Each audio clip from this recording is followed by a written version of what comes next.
Hello guys, कैसे हो आप सब। आशा कर रहा हूँ आप सब बहुत बढ़िया है, बहुत अच्छे हैं। एंड एक और हमारे इस प्रैक्टिस सेशन में आप सबका वेलकम है। तो जैसे आप देख रहे थे, हम 6 जुलाई का यहाँ पे पेपर कर रहे थे। शिफ्ट 3 हम शुरू कर चुके थे, तो इसको फिनिश करेंगे फटाफट से आज। और अगर टाइम रहता है तो 7th वाला पेपर भी हम शिफ्ट 1 आज यहाँ पे शुरू कर देंगे, ठीक है। अगेन आप मेरे बारे में कोई अगर नया बच्चा है ना जुड़ा है, तो यहाँ से आप चेकआउट कर सकते हो। सारी अपडेट्स आपको यहाँ पे देखने को मिल जाएंगी, बहुत अच्छे से आप कनेक्ट कर सकते हो। कुछ भी अगेन डाउट क्वेरी है तो आप पूछ सकते हो। और ये जो एक्सपीरियंस है इतने सालों का इतने बच्चों को पढ़ाने का, तो आप बिल्कुल इसका भरपूर फायदा यहाँ पे उठा पाओगे। तो फटाफट से क्वेश्चन शुरू करते हैं, है ना। एंड कुछ भी डाउट हो तो आप उसमें मार्क कर लेना, कमेंट में लिख देना, ठीक है। तो यहाँ पे क्या करना था, ये होमवर्क में दिया था मेरे ख्याल से। सिंपली ये पार्ट से रिलेटेड था कि कौन सा चीज आपको कहाँ पे दिखता है, कि ये नेत्र रिलेटेड हो गया, ये मस्तिष्क रिलेटेड हो गया। तो करना व्रत आपको ईयर रिलेटेड होगा, ठीक है। मेरे ख्याल से सिंपल जनरल नॉलेज रिलेटेड था, तो ये आप बड़े आराम से कर लोगे, ठीक है। एक सेकंड दीजिएगा। चलो चलें आगे। चलिए क्वेश्चन नंबर 9। क्वेश्चन नंबर 9 में क्या है, अगेन कोडिंग डिकोडिंग का सवाल है, जहां पे what can be the code for even हमको पूछा है। अगेन नंबर्स आर इवन का कोड है 5 3 और प्लस। तो इवन का जब हमको कोड बताना है, या तो 5 होगा या 3 होगा या प्लस होगा। तो या तो सी ऑप्शन आंसर है या 2 आंसर है, ठीक है। अब प्लस देखो यहाँ पे आ रहा है, पर क्या यहाँ पे इवन है, यहाँ पे ऑड लिखा है, यहाँ पे फैक्टर्स लिखा है, यहाँ पे आर मल्टीपल। तो इवन का कोई रोल नहीं है, तो प्लस नहीं हो सकता। प्लस नहीं हो सकता तो यही बचा, मतलब कि हम ये नहीं बता पाएंगे कि 5 या 3 में से कौन है। पर प्लस नहीं होगा, क्यों? क्योंकि प्लस इधर और इधर कॉमन था, और दोनों जगह कॉमन क्या चीज है, आर। तो आर तो कॉमन हो गया प्लस के लिए, और 5 और 3 का हमको नहीं पता। तो इनमें से कोई एक है जी, हमें नहीं पता, या 5 या 3, ठीक है। चलें आगे। Question number 10। क्वेश्चन नंबर 10 में क्या था जी, कि आपको यहाँ पे प्लेसमेंट चेकआउट करनी थी। और क्या चीज आपने नोटिस करनी थी, कि या तो मूवमेंट होती है या वो चीज वहीं पे सेम रहती है। जैसे ये आप इसको ऑब्जर्व करने को देखोगे, तो ये पलटी मार के इधर आ गया, फिर पलटी मार के इधर आ गया, फिर ये स्विच होके इधर आ गया। जब ये इधर आया तो ये अपनी पोजीशन पे सेम रहा, यानी 2 बार कोई चीज सेम रही। अगर हम अगला वाला चेक करते हैं, ये इधर रहा, इसने यहाँ पे स्विच किया, ये लेफ्ट की तरफ गया, फिर ये कम से कम 3 बार अपनी जगह पे सेम रहा, फिर ये पीछे जाना शुरू हुआ। अगर यह पीछे जाना शुरू हुआ तो पूरा आखिरी तक जाएगा, तो ये यहाँ पे थर्ड नंबर पे ऊपर की तरफ आना चाहिए। अगर ऊपर पे आना चाहिए तो ये ऑप्शन कैंसिल। बाकी सब में तो ये यहीं पे आ रहा है जहां हम देख रहे हैं। और वैसे एरो का अगर मैं ये समझ पाऊं यहीं से ही, क्योंकि ये देखो, जब मैंने इसको देखा तो इसकी पोजीशन फिक्स थी, फिर ये अगेन 2 बार यहाँ पे फिक्स हुआ, फिर ये यहाँ पे आया, तो अब ये यहाँ पे फिक्स रहेगा 2 बार, तो इसका तो रोल दोनों ऑप्शन में ही सेम था। अब आखिरी वाला हमारा डिसाइड कर देगा कि आंसर क्या बन रहा है। तो आपको पता लगेगा कि जब आपने इसको देखा, ये 3 बार सेम जगह पे रहा, है ना। तो उसी नतीजे से एरो भी वैसे 3 बार सेम अपनी जगह पे रहेगा, क्योंकि वो स्क्वायर डब्बे वाला भी 3 अपनी जगह पे रहा था। तो उससे वैसे हमें पता लग गया फोर्थ आंसर है। बट एलिमिनेशन से आप करना चाहते हो तो आप ये वाली लाइन देखो, ये अब शिफ्ट हो रही है, 3 बार सेम रहने के बाद इधर आया, अब ये फिर इधर आ। तो अब फिर इसका शिफ्ट होने का टाइम आ गया, क्योंकि इधर और कोई ऑप्शन था ही नहीं। तो जब ये शिफ्ट हुआ तो यहाँ पे नीचे आ जाएगा, दैट इज फोर्थ ऑप्शन, ठीक है। यही आपको यहाँ पे करना था। क्वेश्चन नंबर 11th में हमें सिंपली यहाँ पे पीस देखना है कि कौन सा पीस आएगा। तो आप जब इसको यहाँ पे ऐसे क्लोज करते हो, अगेन सेंटर से लाइन तो है ही नहीं, तो ये दोनों ऑप्शन तो हमारे सीधे सीधे क्लोज हो जाएंगे। अगेन ये जो लाइन है, कॉर्नर पीछे वाले से तो शुरू ही नहीं है, तो यहाँ पे पीछे से शुरू है, तो ये कैंसिल हो जाएगा। तो यानी आपका 11th का आंसर हो गया 3, ठीक है। क्लियर है, चलें आगे। चलो क्वेश्चन नंबर 12। किताब लेखक तो मेरे ख्याल से book is related to writer, है ना। फिल्म निर्देशक, पिक्चर को कौन कर रहा है, डायरेक्टर। तो कविता को कौन लिखता है, पोएट, कवि। तो ये आपका सही आंसर हो गया। सिंगर, एक्टर, डांसर, तो और इन्होंने कोई कंपैरिजन वाला कोई मुश्किल बनाने वाला ऑप्शन भी नहीं दिया, तो ये तो बहुत ही इजी मेरे ख्याल से क्वेश्चन हो जाएगा। ठीक है।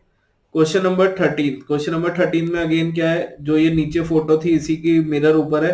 अब इसी का सिंपली मिरर देख लो या इसके साथ वाला आप चेक कर लो। तो अगेन यहाँ पे ट्राइंगल देखो कितना बड़ा है, ये नहीं हो सकता, ये ट्राइंगल का शेप ही गलत हो गई क्योंकि हमको नीचे की तरफ चाहिए। इन दोनों में अगर मैं कंपैरिजन करूं तो ये वाली लाइन जब ऊपर आएगी तो ऐसे बनेगा, है ना, ये कुछ ऐसे बनेगा जो कि इसमें है ही नहीं, तो ये गलत हो गया। तो ये आपका करेक्ट आंसर है, दैट इज थर्ड।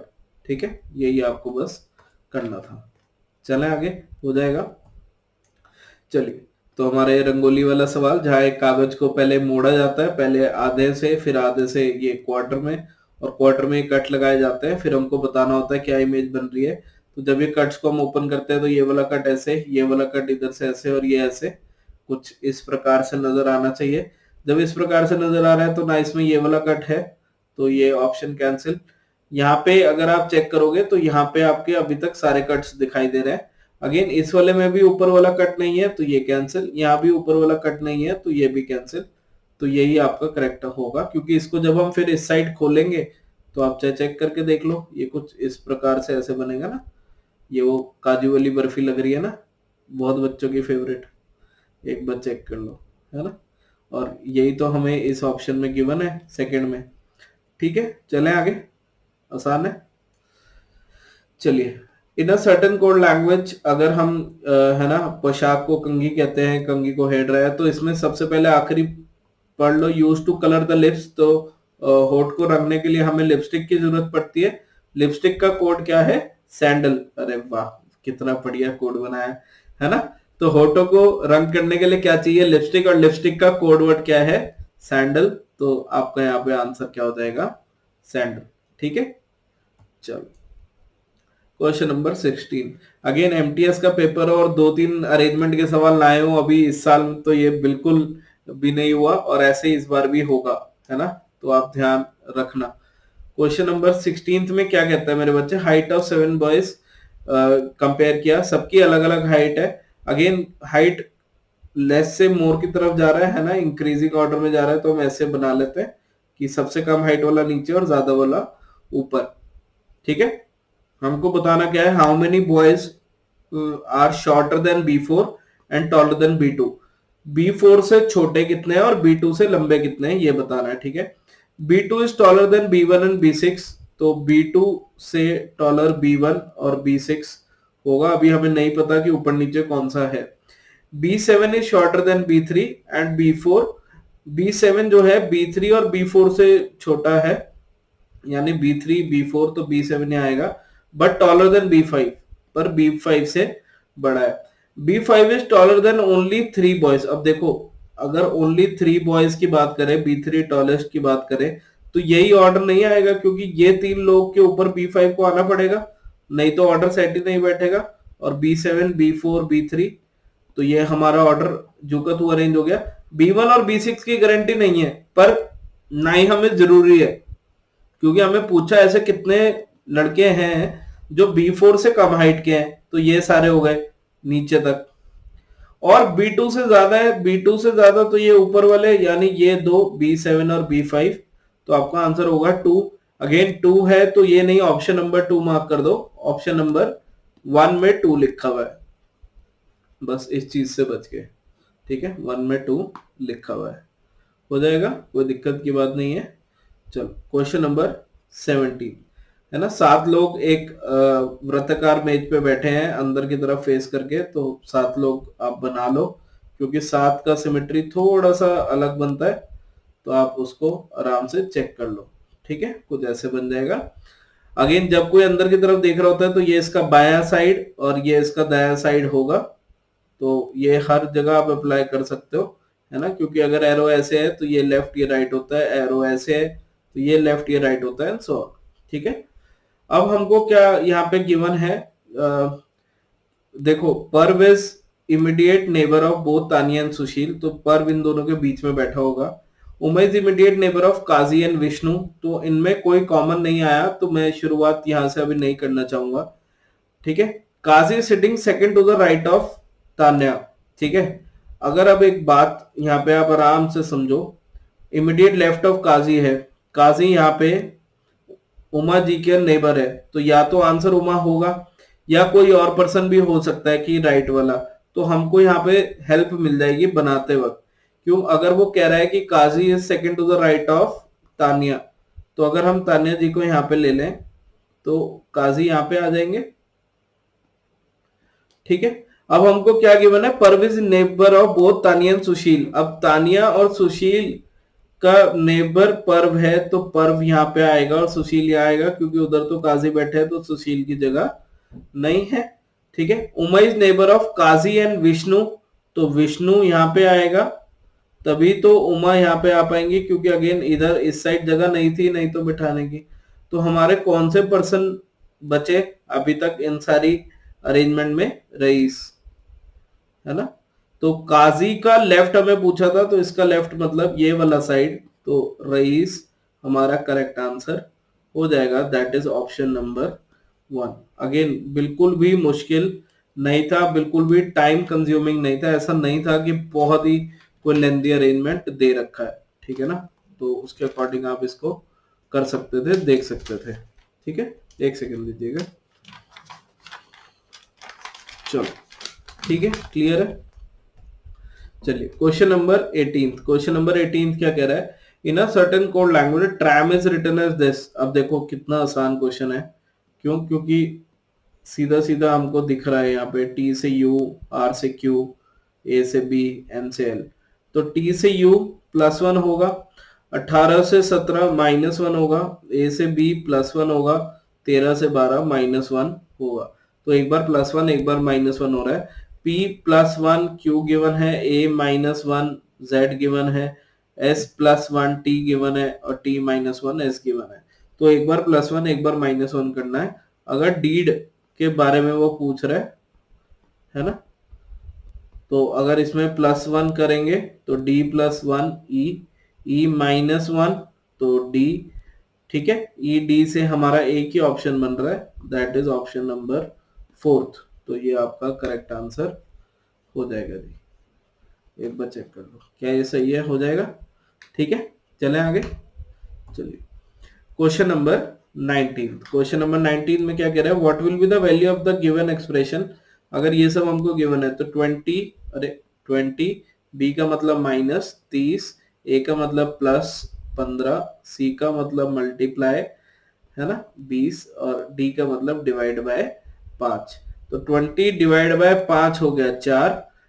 बॉड मास लगाना है ना, हर क्लास में समझाना पड़ता है ना, कि डी से डिवाइड हो गया, एम से हम मल्टीप्लाई करेंगे तो 15 चौक हो गया 60, तो 20 - 30 + 60, तो ये आपका 50 आंसर आ जाएगा। 60 और 20 80, 80 में से 30 जब आपने घटाए तो 19 का आंसर हो गया option number B, that is 50। ठीक है, चलें आगे। चलिए क्वेश्चन नंबर 20। क्वेश्चन नंबर 20 क्या कह रहा है जी?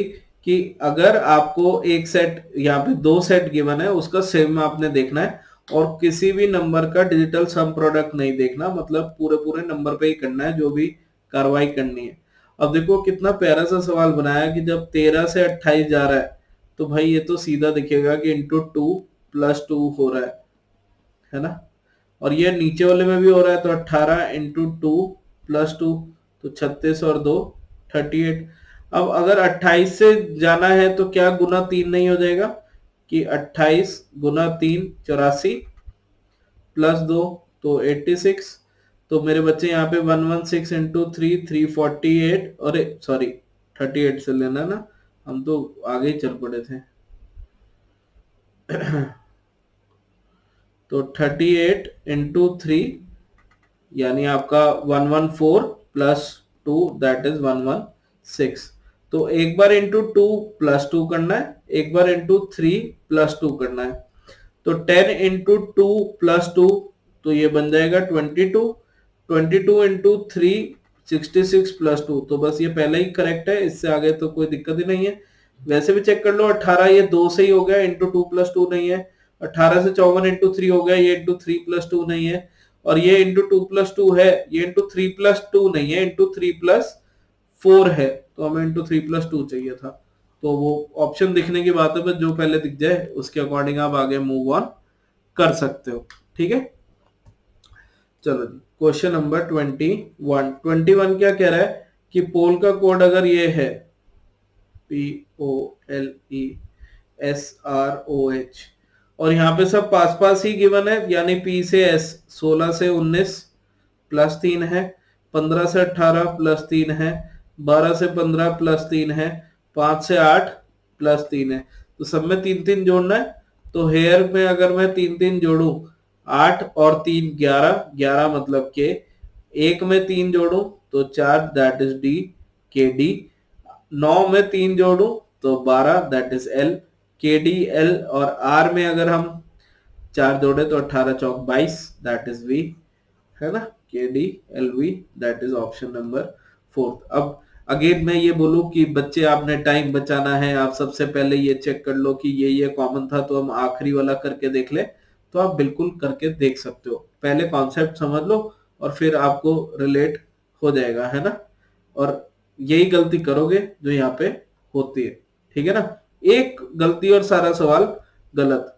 समझ में नहीं आया क्या कहानी कि भैया सब में +3 चल रहा था तो 18 + 3 U होगा, ठीक है ना, 18 + 3 U होगा। तो ये ऑप्शन कैंसिल, ये तो पहले ही कैंसिल थे, तो ये सही है।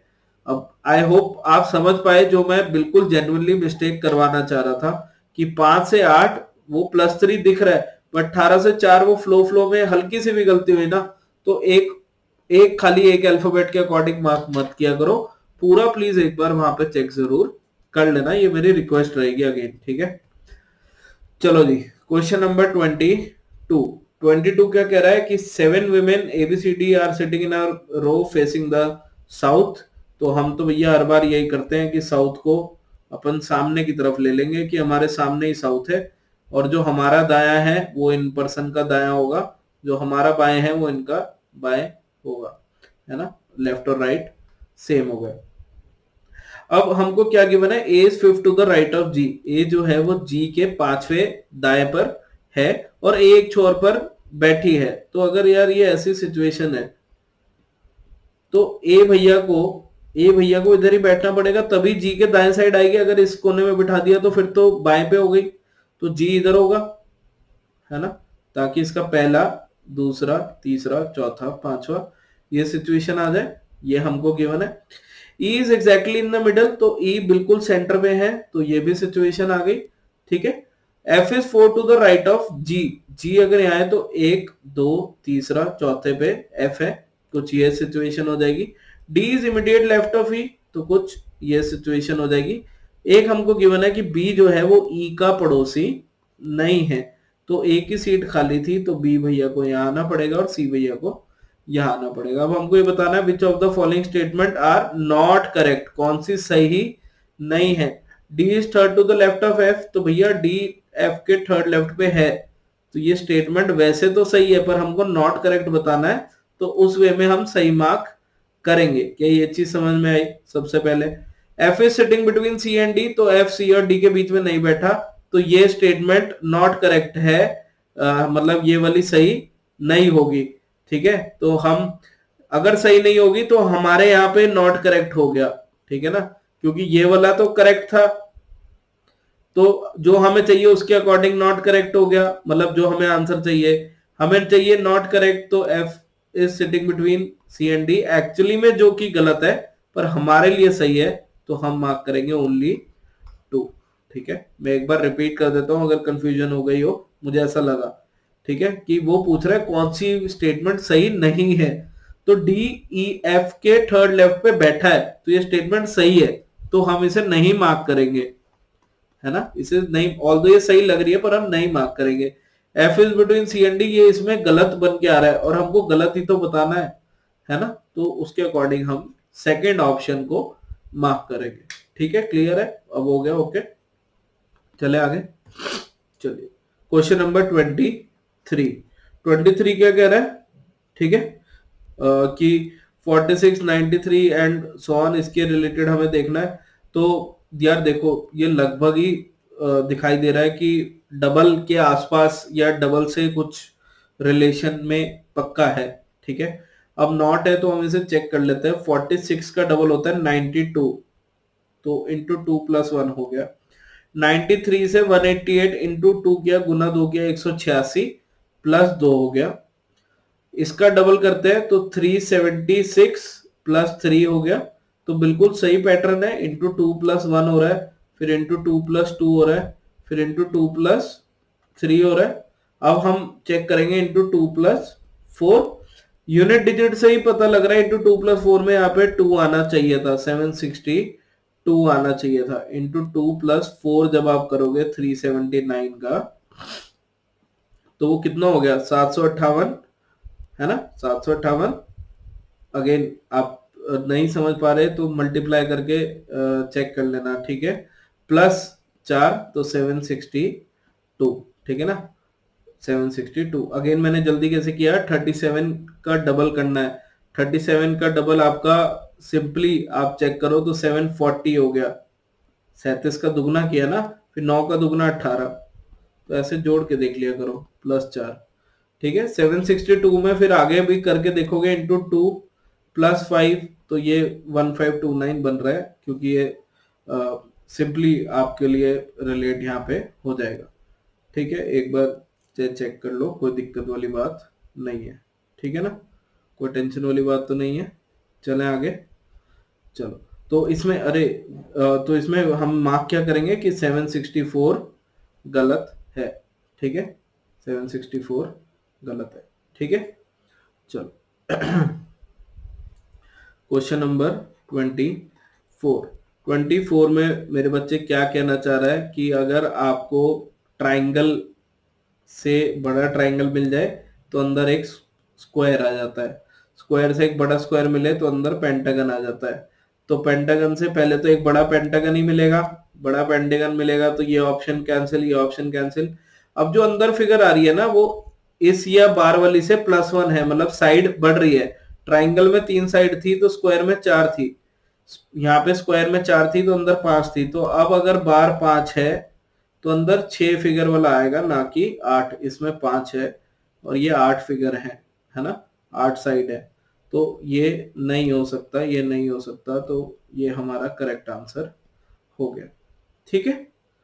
चलिए क्वेश्चन नंबर 25 क्या कह रहा है कि सीरीज का ढूंढना है, और बहुत ही आसान है, 9 13 17 21 25 और फिर 29, 29 से 26 + 3, तो 25वां लेटर आपको बताना है, दैट इज y, ठीक है। और y के साथ ही not y but we are done with our day 2, है ना।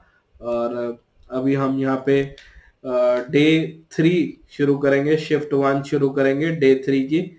एंड अगेन मैं आशा कर रहा हूँ कि आप को ये समझ में आ रहा है। अगेन हेल्पफुल तो ये गारंटेड आपको देगा, चाहे आप एमटीएस की बात कर लो, सीजीएल, सीएचएसएल, स्टेट लेवल, जहां भी रीजनिंग आता है, बैंकिंग को छोड़ के, बैंकिंग का बेस के लिए ठीक है, बट उसके अलावा जहां भी आपको रीजनिंग दिखता है, ये सारी चीजें डायरेक्टली कोरिलेट करेंगे। ट्रस्ट में सिटिंग अरेंजमेंट की इससे अच्छा प्रैक्टिस इस लेवल का आपको कहीं नहीं मिलेगा कि आप ये वाले सारे क्वेश्चन बहुत अच्छे से लगा पाओ, ठीक है। तो मेक श्योर करना कि आप इस चीज को अच्छे से प्रैक्टिस करते रहो, ठीक है। शिफ्ट 1 मैं नहीं चाहता कि हम वेट करें अगली क्लास का कि ये अब अगले में शुरू करेंगे, तो यहीं से कंटिन्यू करते हैं, जितने क्वेश्चन हो पाए वो करेंगे और फिर आगे इसको हम कंटिन्यू कर लेंगे, ठीक है ना। चलिए, तो क्वेश्चन नंबर 1 हमारा यहाँ पे क्या कह रहा है कि आफ्टर इंटरचेंजिंग दो साइन कौन सा एक्सप्रेशन नहीं, इसका क्या वैल्यू होगा। तो मल्टीप्लाई और डिवाइड को जब मैंने चेंज किया तो यहाँ पे मल्टीप्लाई आ जाएगा, यहाँ पे डिवाइड आ जाएगा, यानी मैं इसको साइड पे लिखूं तो 20 + 5 × 6/2 - 5, है ना। अगेन बॉड मास लगाना है। सबसे पहले बॉड मास क्या कहता है कि डिवाइड को खोलो, तो 6/2 किया तो 3 आएगा, फिर मल्टीप्लाई करो यानी गुना करो, 5 × 3 15 आएगा, तो 20 + 15 - 5 35 - 5 दैट इज 30। तो ये आपका करेक्ट आंसर हो जाएगा, ठीक है जी, क्लियर है। चलें आगे, चलिए क्वेश्चन नंबर 2 क्या कह रहा है, IQ ऑफ 7 बॉयज हमको गिवन है, अगेन B2 का हमको गिवन है who has the second highest IQ बताना है, ठीक है। तो सेकंड हाईएस्ट मतलब ऊपर से अगर चेक करें तो सेकंड नंबर पे हो, तो अगेन मैं ऐसे बना लेता हूँ लो से हाई और हमको सेकंड हाईएस्ट बताना है, ठीक है। और इसके अकॉर्डिंग हम देखते हैं। अब B4 has IQ higher IQ than 6 boy, तो देखो ये कितना आसान बना देता है। 7 लोग हैं उसमें से B4 का भैया हाई, बाकी 6 से हायर गिवन है ना। तो इसका मतलब ये हो गया कि B4 का हाईएस्ट है, ठीक है। B2 का आईक्यू हायर देन B6 है, B5 का थर्ड लोएस्ट है, तो 1 2 3 B5 यहाँ पे हो गया, ये थर्ड लोएस्ट हो गया। तो B5 और B4 तो हमारे बिल्कुल आंसर नहीं हो सकते, ठीक है। अब वो क्या कह रहे हैं कि B1 has higher IQ then B2, B2 का आईक्यू B6 से ज्यादा था, ठीक है। B1 का आईक्यू B2 से ज्यादा है, B7 का लीस्ट आईक्यू है। अगेन B7 का अगर लीस्ट है तो ये आंसर कतई नहीं हो सकता कुछ, ये हमारा ऑर्डर अभी तक है। अब ये क्या कह रहा है कि B1 has higher IQ then B2, कुछ ये हो गया। B5 का भी हमको ये सिचुएशन आ गई, यानी टोटल कुल मिला के इतनी जो हमको वैल्यूज है वो गिवन है, ठीक है। अगर अब मैं इसको फिल करने का देखूं कि B1 B2 B3, अब हमारे को ये देखना है कि B3 भैया कहाँ है। तो B3 भैया आपको यहां से दिखाई देंगे कि B3 का आईक्यू B2 से कम है भाई, B3 का आईक्यू B2 से कम है, यानी ये दो को इन दो जगहों पे ही आना पड़ेगा। कौन सा कहाँ है वो हम टेंशन बाद में लेंगे, पर इनको यही आना पड़ेगा क्योंकि B1 और B2 को यहाँ पे आना पड़ेगा क्योंकि बाकियों की इनसे कम है। और मुझे बस इतना करते ही पता लग गया कि सेकंड हाईएस्ट, क्योंकि ये अगर फर्स्ट था तो ये सेकंड, ऊपर से सेकंड हाईएस्ट पे B1 भैया आ रहे हैं, ये सब नहीं आएंगे। तो ये हमारा करेक्ट हो गया। पूरा ऑर्डर का अगेन जरूरत नहीं थी, अगर हम B1 B2 की श्योरिटी ले लेते, वो B3 का बस वेट करना पड़ा और वहां से आप उसको पुट इन कर सकते हो, ठीक है। चले आगे, चलिए क्वेश्चन नंबर 3। क्वेश्चन नंबर 3 क्या कह रहा है कि रॉन्ग टर्म बतानी है, नॉट बिलोंग बताना है। तो अगेन 49 से 98 बड़े आसानी से दिखता है, गुना 2। 98 से 196 गुना 2, 196 का गुना 2 करे तो 392 होता है अगेन। तो ये यहाँ पे गलत होगा क्योंकि इसका ये फिर दुगना है और ये इसका दुगना है, तो 394 आपका रॉन्ग टर्म हो गया, ठीक है। बस यही करना था इसमें, तो इससे ज्यादा कुछ करने की जरूरत ही नहीं है। क्वेश्चन नंबर 4 सिलोजिज्म का सवाल है, जो कह रहा है कि नो टी इज जी, कोई भी टी जो है वो जी नहीं है। सम एम आर टी, कुछ एम जो है वो टी है। कंक्लूजन बताना है, नो जी इज टी। देखो अगर कोई भी टी जी नहीं था तो जी भी टी नहीं होगा, तो ये तो सही है। ऑल एम आर जी, देखो ऑल की तो बात ही नहीं हो रही यहाँ पे, कहीं कुछ पता ही नहीं है, तो खाली वन सही है। वन के लिए only conclusion one follows. Again option number 1 मत मार्क कर देना, खाली ये मार्क करना है कि केवल निष्करण एक अनुसरण करता है, ठीक है। तो ऑप्शन नंबर 3 है जिसमें लिखा है कि पहला कंक्लूजन सही है, पहला ऑप्शन है, ठीक है ना। छोटी छोटी पर मोटी बातें। चलो क्वेश्चन नंबर 5। क्वेश्चन नंबर 5 में क्या हो रहा है, सीधी ढूंढने, देखो कितना आसान सवाल है कि 3 और 2 5, 3 और 3 6, फिर 4 और 3 7, 4 और 4 8, तो अब आएंगे 9। तो 9 के लिए यहाँ तो 4 ही रहेंगी और यहाँ पे आपकी 1 2 3 4 5 हो जाएंगी, 5 और 4 इसमें दिख रहा है, तो ये आपका करेक्ट आंसर हो गया। बस एक एक डॉट्स सब में बढ़ता जा रहा है, पहले बाएं तरफ फिर दाएं तरफ, बाएं तरफ दाएं तरफ, वो आप कैसे भी देखोगे इवेंचुअली वो बन के आ जाएगा, ठीक है। कोई ज्यादा मुश्किल नहीं है। 6th में अगर ये आपको फिगर बतानी है या क्या आएगा, तो अगेन ये अगर यहाँ पे थी तो इसकी इमेज ये आई, ऊपर फिर से ये सेम है तो नीचे भी यहाँ पे सेम ही आएगी कुछ ऐसे। और यहाँ पे ये ऑप्शन हमारी किस में आ रही है, अगर मैं चेक करूं तो हमारी थर्ड ऑप्शन में। फोर्थ से गलती से मत मार्क कर देना, है ना, क्योंकि फोर्थ में कॉर्नर पे नहीं है, हमको यहाँ पे चाहिए, कॉर्नर से चाहिए, तो आप 3 मार्क करेंगे, ठीक है जी, हो जाएगा। एक बार चेक कर लो। चलिए क्वेश्चन नंबर 7। क्वेश्चन नंबर 7 में क्या है जी, एक स्क्वायर आ रहा है रंगीन, फिर एक सर्कल आ रहा है, फिर एक स्क्वायर आया, फिर एक सर्कल आया, तो फिर से एक स्क्वायर आ जाएगा और उसमें रंग भर देंगे, यानी फोर्थ। और अगेन बहुत ही आसान क्वेश्चन, हार्डली कुछ कुछ सेकंड्स में होने वाले, तो आप इनको अकॉर्डिंगली जल्दी जल्दी देख सकते हो, है ना।